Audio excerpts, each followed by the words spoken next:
And he's come to our seminars, and we've just gotten to know him over the last, what, two years or so? Yeah, it's been a while. Yeah. And he contacted us. We did a PBS special about Testy Mom, and he's in our PBS special, which is going to launch tonight.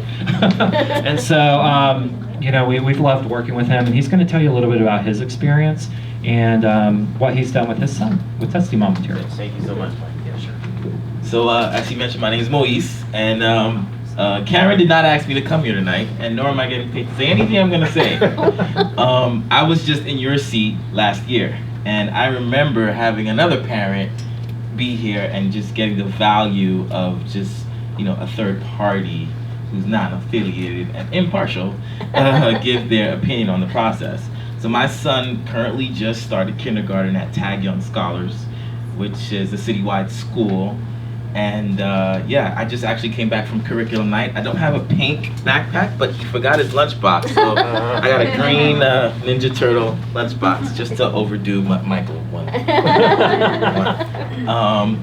So I guess to talk about my experience, if you're here, you're in the right place. I mean, you made the biggest step you could possibly make in terms of helping your son get the best possible education they can get. So I just want to reassure you, pat you on the back. You guys are amazing. The next thing is why. So my story is when my son was 1. My wife, she wasn't working at the time, and she decided to go into teaching. She got a job, so he had to go to daycare. I was working on Wall Street, and so I figured, I could just call random daycares and get him in next week or 2 weeks. So I went on Google and I searched best daycare in New York City, and called the first one I could find. And I was like, I'd like to sign up my kid. I want to take a tour. And I was like, oh, you want to sign him up for next year? And I was like, no, I want to sign him up for next week. And she's like, no, parents who come to our daycare apply for a year in advance. Mm-hmm. And when I hung up the phone, I got like this crushing feeling in my stomach. And I remember saying to myself, I will never, because of my inaction, will my son not have an opportunity to have the best. And so that began my quest in trying to figure out every possible thing about the educational system.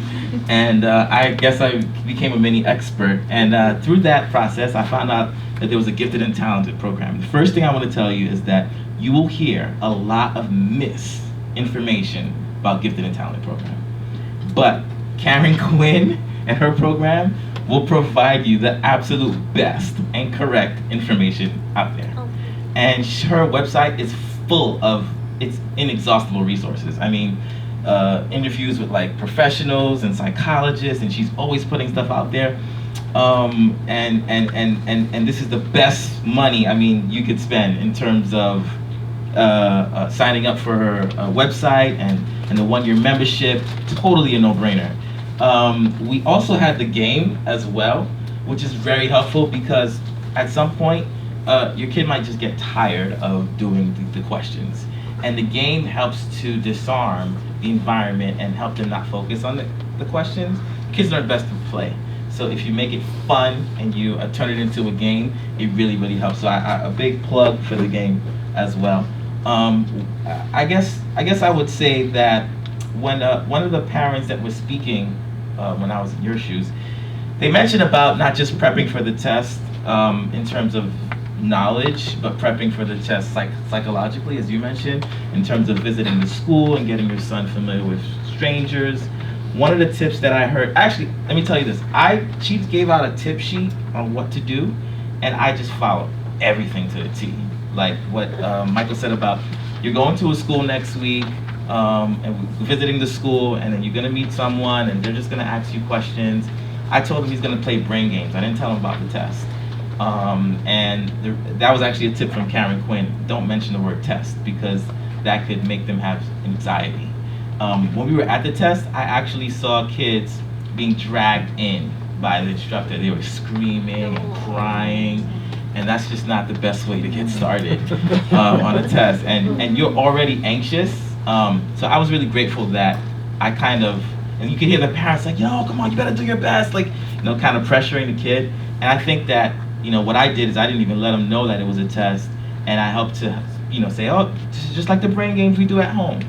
Also, you may be overwhelmed.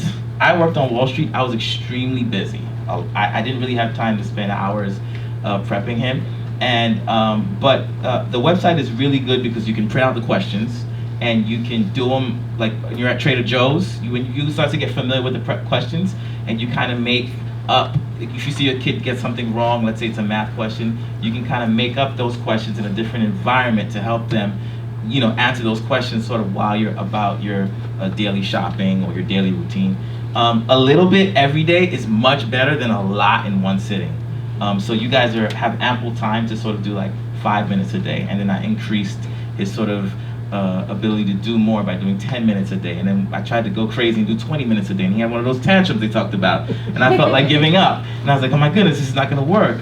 And then I emailed Karen, and she came back to me like almost right away, which is unheard of, like with customer service, in terms of trying to give me the right information to get to where I need to go. She said I had 5 minutes, but I didn't check the time I started. But I just want to let you guys know that this program is awesome, and Karen Quinn is phenomenal, and I will endorse her till death do me part, because if it wasn't for her, like, I'm pretty sure my kid, it's 99. It only takes one question, or he could have been one question away from getting a 97, which would qualify him for a citywide school. And it's to the point where, like, we were doing a question, a test question, and one of the questions was, which one's fewer? Now, he knows which one is less, but typically in our home we don't use the word fewer. So just because he knows the answer doesn't mean he's going to get it right, because he doesn't understand the vocabulary fewer. So he can't ask the teacher, what does fewer mean?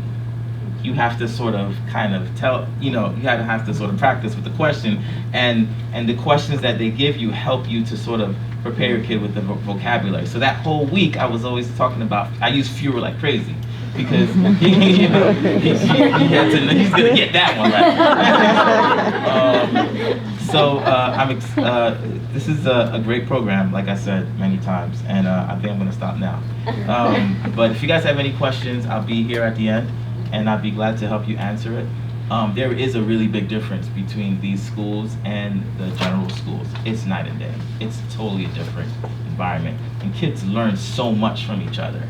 My wife is also a teacher, so I can also attest to the fact that there's a lot of pressure on teachers to sort of meet certain numbers and so on and so forth. So they really, really focus on the lower half of those kids. But when you're in a gifted and talented school like mine, I just came back from curriculum night at the school, and everything's differentiated. They take your kid at whatever level they're at, and they tailor the educational process for them. So if your kid comes in not reading versus your kid comes in reading, then your kid may be at a level D, and at the end of the year they'll be at a level E, F, or G, versus a kid who's not reading might be at a level D at the end of the year. So in another school, your kid might totally be ignored because they're so gifted and they're so smart, and the teacher's only focused on getting those kids who are not to a next level. So good luck on your test, and have a good night. Thank you. All right.